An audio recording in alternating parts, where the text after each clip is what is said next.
In this video tutorial, I'm going to share to you on how you can fix Qt5core.dll missing on your Windows 11. So let's get started.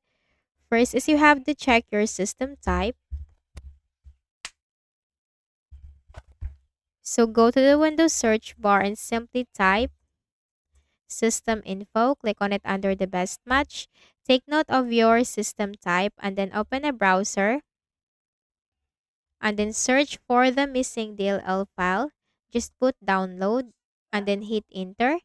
Click on the first option. Scroll down and simply click the download button corresponding to your system type.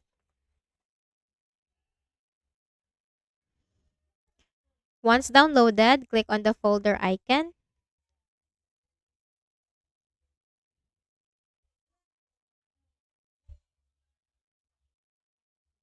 Then right click and then select extract all. Click on extract. Copy the DLL file. Right click, select copy. Then go to this PC on the left pane. Double click on the Windows C drive. Scroll down to the Windows folder. Double click.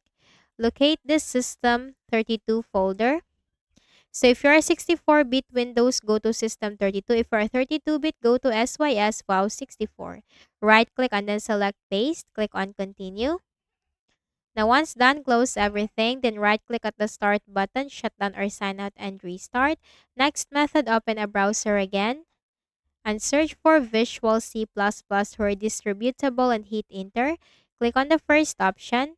Scroll down and click the button corresponding to your system type and simply install the Visual C++ on your Windows 11.